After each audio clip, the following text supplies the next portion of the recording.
नमस्कार. Cooking time with अंजलीमध्ये तुम्हा सर्वांचंच मनापासून खूप खूप स्वागत आहे. तर आज आपण पाहणार आहोत की तांदळाची खीर कशी बनवतात. सो त्यासाठी पहिले तुम्ही बघू शकता इथे मी भात बनवून घेतला होता. सो जो आपला जेवणातला भात जसा आपण बनवतो तसाच तुम्ही घेऊ शकता बनवून.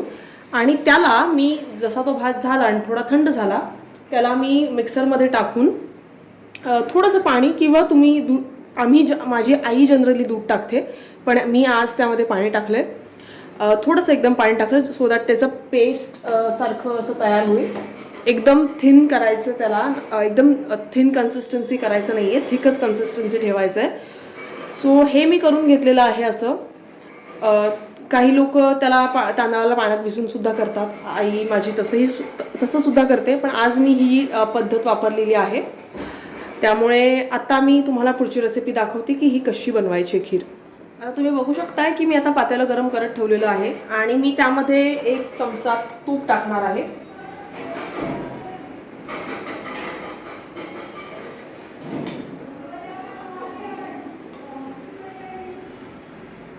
नंतर जर तुम्हाला हवं असेल तर तुम्ही ॲड नक्कीच करू शकताय. सध्या मी एवढंच टाकणार आहे.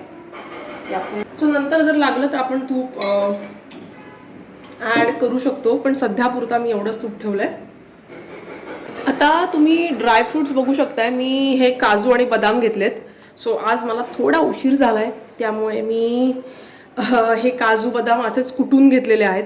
जनरली तुम्ही कुटूनही घेऊ शकता, कापूनही घेऊ शकता. It's all up to you, तुमचं चॉईस आहे. पण आज मला जरा उशीर झालेला. मी जनरली कुटूनसुद्धा घेते असं नाही, पण I am actually running late today. So आज मी वैभव लक्ष्मीचं व्रत सुरू करणार आहे. आज पहिलाच दिवस असणार आहे माझा. सो त्यामुळे मी ही खीर बनवते आहे देवाला नैवेद्यासाठी. तर बेसिकली मी हे कापून घेतलं आहे. आता मी ह्यामध्ये तूप जर गरम झालं आहे, येस, सो मी हे ह्यामध्ये टाकून घेते आहे सो दॅट थोडंसं ते क्रिस्पी होईल. आता मी ह्यामध्ये हा भात जो आहे आपला तो ॲड करणार आहे.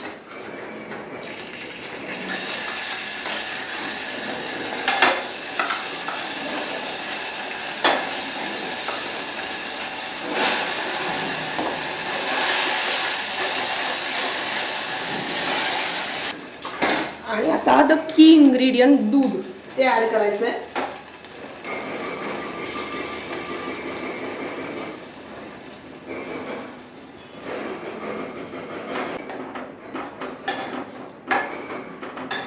शक्यता आहे की गुठळ्या होऊ शकतात ह्याच्यामध्ये. सो गुठळ्या फोडून घेण्याचा प्रयत्न करा.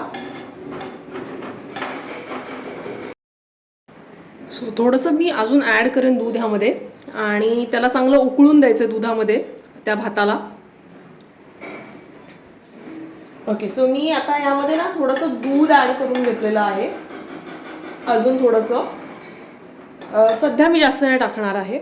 सो हे आता आपण ह्याला चांगलं उकळी येईल असं थोडं गॅस मी फास्ट केलं आहे.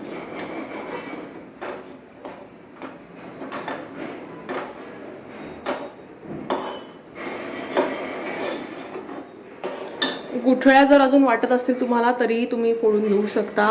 बऱ्याच वेळा असं होतं की गुठळ्या होत राहतात त्याच्यात. सो प्लीज ट्राय करा की तुम्ही त्या गुठळ्या फोडताय, जेणेकरून पूर्ण एकसंध अशी खीर होते आणि खूप सुंदर लागते. पुरीसोबत अफलातून ही खीर लागते, त्यामुळे तुम्ही जर पॉसिबल असेल तर पुरीसोबत नक्की ट्राय करा. आज मी ह्यासोबत चपाती बनवणार आहे. सो आज तर पुरीचा बेत नाही आहे, पण नेक्स्ट टाइम जेव्हा पुरी बनवेल तेव्हा नक्की आय मेक शुअर की तुम्हाला हे व्हिडिओ, ही खीर बेसिकली पुरीसोबत दाखवेन मी. ओके, आता छान बॉईल असं आलेलं आहे खीरला.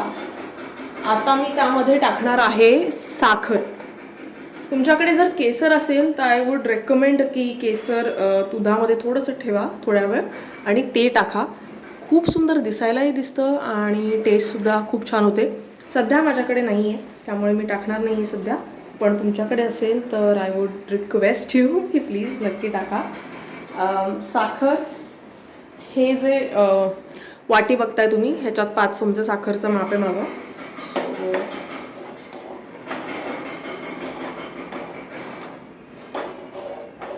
थोडी अजून लागेल.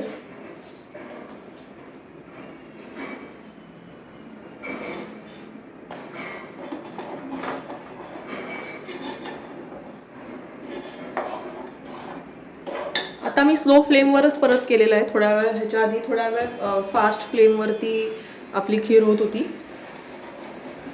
सो आता मी जरा स्लो फ्लेमवर केलं आहे, स्लो कुकिंग. आणि आता जायफळ आणि वेलची ह्या दोघांची पावडर आहे माझ्याकडे. सो मी ती ह्यामध्ये टाकणार आहे.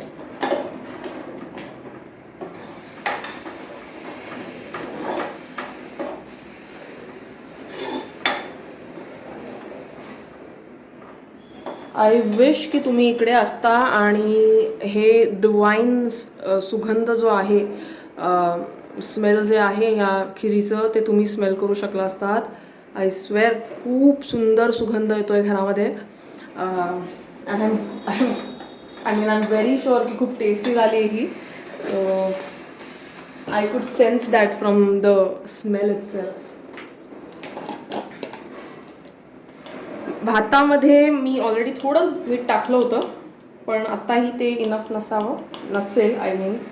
सो थोडंसं मीठ इज टू बॅलन्स. सो काही लोक गोडामध्ये मीठ नाही टाकत, पण मला आईमुळे सवय लागली आहे की I prefer putting at least a pinch of salt into everything, every sweet that I make. कारण मला असं वाटतं, आणि actually not just that I feel, पण गोडाने ना, गोडामध्ये जेव्हा आपण मीठ टाकतो ना, तेव्हा एक बॅलन्स्ड असं जेवण होण्याचं गोड पदार्थ तो टेस्ट करायला लागतो.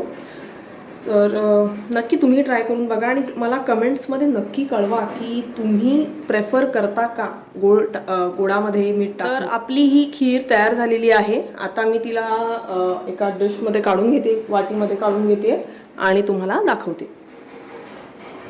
तर अशा प्रकारे आपली ही खीर तयार झालेली आहे. तुम्ही बघू शकताय, खूप टेस्टी दिसतीये सुद्धा आणि खूप सुगंध दरवळतोय आपल्या घरात तिथे. नक्की ट्राय करून बघा, खूप इझी रेसिपी आहे. आणि आज तर मी वैभव लक्ष्मीचा व्रत आहे माझा पहिलाच, त्याचा उपवास आहे. तर मी आता देवीची मांडणी करून पूजासुद्धा करणार आहे आणि देवीला नैवेद्यसुद्धा दाखवणार आहे. तुम्हीसुद्धा नक्की ट्राय करून बघा आणि मला नक्की कळवा की तुम्हाला कशी वाटली ही रेसिपी. आणि अगेन येस, जर तुमचं काही वेगळं रेसिपी आहे, तुम्ही जर त्याच्यामध्ये काही वेगळं टाकताय तर मला नक्की कळवा. आय थिंक काही लोक ओलं खोबरंसुद्धा टाकतात. सो तुम्ही मला सांगू शकताय की if that's the recipe that you guys follow. आणि yes, again as I always keep saying in all my videos, तुमच्या रेसिपीसुद्धा नक्की कमेंट डाऊन करा. मी नक्की ट्राय करेन ते बनवण्याचा आणि माझ्या घरातल्यांना खायला घालण्याचा सुद्धा. आणि मी तुम्हाला कमेंट करून नक्की सांगेन की कशी झालेली माझी रेसिपी. सो ॲज इन तुमची रेसिपी, पण मी ट्राय करून बघितलेली. सो नक्की कळवा. आणि yes, thank you for watching till here. I really wish you all a very happy and prosperous life सगळ्यांना. आणि वैभव लक्ष्मी मातेचे जर व्रत तुम्ही करत असाल तर मला तेही सांगा कमेंट्समध्ये. आणि तुम्ही काय बनवलं होतं व्रतासाठी आज, नैवेद्यासाठी बेसिकली, मला नक्की सांगा. थँक्यू. प्लीज सबस्क्राईब करा चॅनलला आणि व्हिडिओ आवडला असेल तर लाईक, कमेंट्स आणि शेअर नक्की करा. आणि till then, see you next time. Until then, bye bye.